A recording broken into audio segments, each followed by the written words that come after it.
I love it when I'm right. This is just, like the greatest feeling ever to have an opinion, have an idea, and then be told that you're crazy and that, oh, you're so stupid and all this other stuff, and then have a expert validate your thoughts and opinions.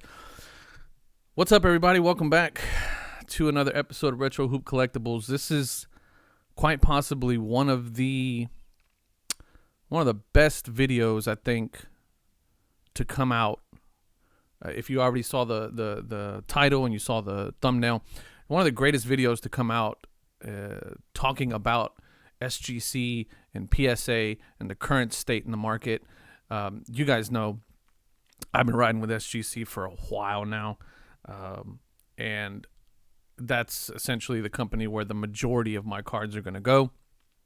If not all of my cards are going, I'll dibble and dabble here and there, but for the most part, it's SGC for me. So I'll preface this by saying I understand that my channel, for the most part, is really my opinions. And my opinions, most of the time, are I'll either have an opinion based on some data that I've pulled, or I'll have an opinion based on my personal experiences in my professional life. And then other times I just have opinions just to have an opinion on something because it's something that's relevant. But I'm no expert, right? I think I've talked about this before. I'm no expert in the hobby. I'm no expert in really in this entire arena of card collecting. Much like a lot of you, I came back into this maybe about 2 or 3 years ago, somewhere around there. I've been back long enough to pull my own Jason Tatum rookie card from a pack that I bought at the store. That's just to kind of give you an idea. I think I pulled this myself, right? So we're talking about 17-18 Donruss that I bought at Target. That's how long I've been around, or been back, I guess. So, in the industry, we have some serious players, and Joe from Gotbaseballcards.com has been one of the perennial experts in the arena. They just released what I think is quite possibly one of the most important videos to talk about grading, specifically SGC, and how it relates to the current market, as well as how it stacks up against PSA. And it was a very candid, let me tell you, it was a very candid discussion between Joe and this other gentleman named Doug. Now, Doug, I don't know much about. Joe, I know who he is because of several other videos that I've watched. Sports Card Investors, had him on a few times. I did a little bit of research on him myself. They've been around for a while. And so it's like mid-early 90s or something like that. Probably even before that. So anyway, been in the game for a long time, okay? And they talk about a lot of interesting things in this video. So I have time-stamped a few of them, and we'll get into some of those really hard points here in a second. So we'll start with the first one, which they talked about SGC.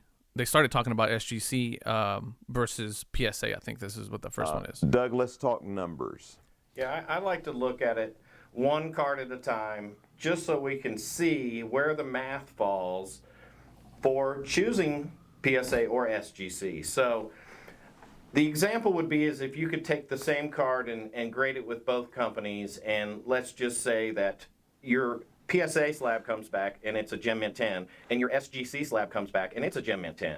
And the PSA value of that card roughly has been selling. Anybody else do that?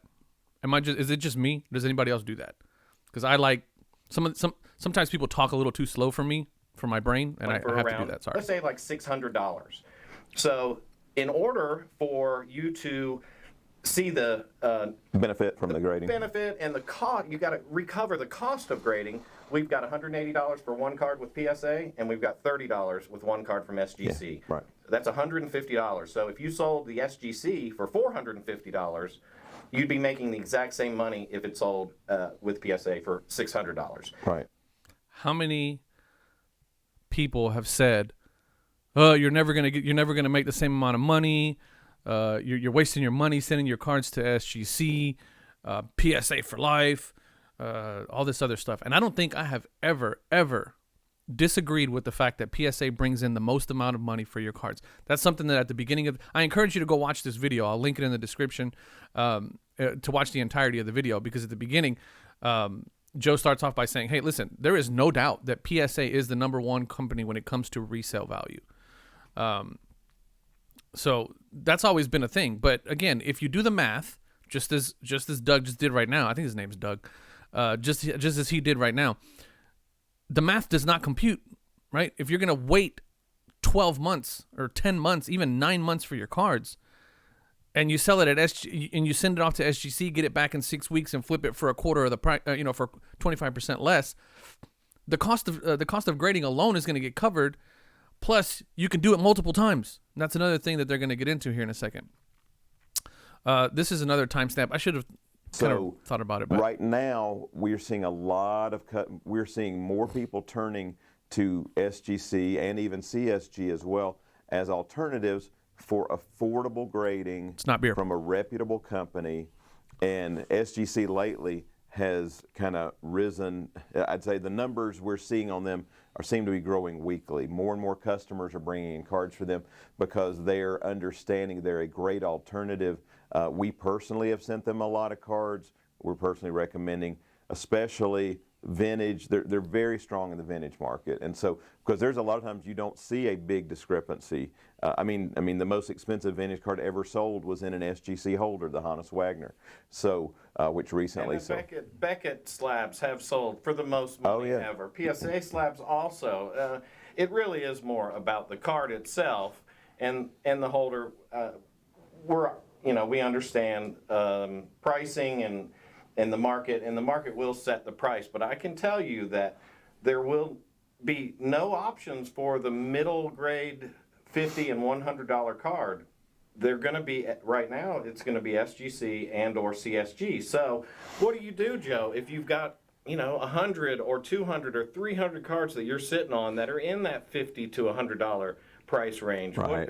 Do you wait for PSA to come around? Well, it's funny, Doug. I had an interesting discussion with my son, who's really good at crunching the numbers and doing the math, and he gave me a great scenario. He said, if you're sitting on cards on the sideline, this is interesting, and you say, I'm going to wait until PSA is $100 or PSA is $75, $50, really, whatever. Honesty, we wanted to go back down to what they were before. Oh yeah. At $20. That's what people are hoping. Yeah. But let's just say we allow them to go back to $30 a card. Right. With your scenario. In a year, let's say it's because there's no way we're going to see it before that. Yeah. Absolutely. Mark my word, you're not going to see it before a year. But did y'all hear that? Isn't that what I said? It's not going to happen this year. And he's saying it's not going to happen for a year, a whole year. Listen, I mean, right. With your scenario. In a year, let's say it's because there's no way we're going to see it before that.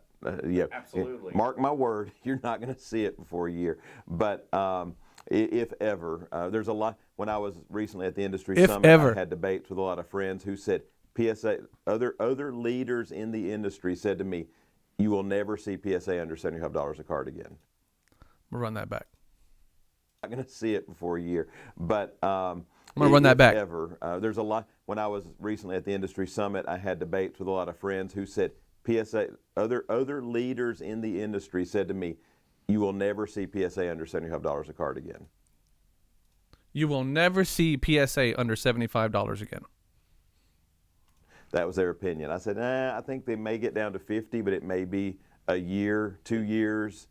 I don't know. Yeah, we don't know. This is all speculation. And yeah, so he had to say that, right? He had to say that. We don't know. This is all speculation. So I don't want to get sued. But from here, I don't even know what else to say. There's a lot of this type of conversation going on. This is the reason why I wanted to do this video, and I just watched this video this morning, but the reason why I wanted to do this video was pretty simple. Again, I've been screaming at the mountaintops about SGC and how SGC was a great alternative to PSA.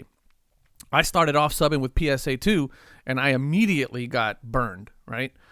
And that's all it took for me. I'm not stupid. I'm not gonna keep going back and keep getting burned by the same company over and over again, right? I immediately got burned, and immediately started looking for alternatives. Okay, and I found out that SGC was an amazing alternative. Okay. As I subbed with them more and more and more and more, not only did I realize that they were a great alternative, but I also realized that they were a lot better of a grading company than PSA is ever going to be. Or let me not say that. They were a better grading company than PSA is at the moment, okay? And this is just little old me, right? Little old Retro Hoops over here with a couple thousand subscribers that doesn't really know a whole lot about the industry, knows a lot about a whole bunch of other stuff. But I don't know shit about the industry. Let's just keep it real. I'm just a guy that came back into the hobby a few years ago, and I enjoy doing this stuff. And recently just learned even about the concept of grading, maybe about a year and a half ago. But these guys here are industry experts. These are guys that know the industry inside and outside. They have been in the crux of it for years. 1991, I think, is when Joe got started as an LCS, right? These are guys that have been around for a long time, that have seen a lot of things happen in the industry. And they're making these kinds of statements, right? I really hope you guys are listening, because this is massive, in my opinion, right? This is massive. So I'll leave y'all with this last little piece here, because I think this is one of the most important pieces. And this is one of the things that I've been saying for a long time about SGC. Because a lot of people are saying, oh, everybody's trying to grade with these companies that ain't worth a damn, or ain't going to be around in another 5 years. Okay? And mainly they're saying that about some of the newer companies, the HGAs, the RCGs, the TGTs, and things like that. That, hey, there might be some truth to that. Who knows? Who knows if they're going to be around in the next 5 years? We don't know that. But you can't say that about SGC. World advice based upon the state of the industry. And I want to talk to you about the integrity, the consistency we're seeing on SGC grading. Because I'll tell you, I got to be honest, we had some customers like, man, they're just not an easy grade company. They're not easy. And I'm like, no, they're not. That's why they've been respected, and they've been around since '98. So their grading is very consistent. It's not easy. This is not a fly-by-night company. They've been doing this for 23 years. Their grading is consistent, which is why it commands respect in the marketplace. No, they don't have the marketing power of PSA, but they've been around, they will be around. And so, if you want consistent grading at a reasonable price point and at very good turnaround times, they are a great alternative.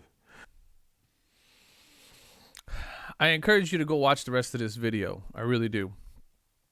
Because I think it was a great video by a couple of guys who have been in the industry for a long time, giving some serious props. Joe David.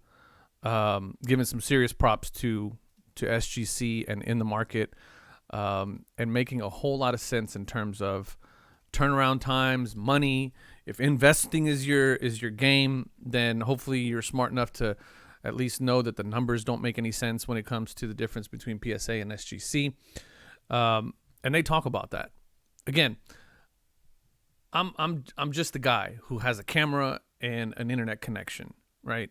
And you really have no reason to listen to me in terms of what you should and shouldn't do. I have my opinions, and I'll be happy to share them with you. Several of you have reached out to me and said, hey, what should I do with this card? What should I do with this card? I just pulled this card. What should I do with it?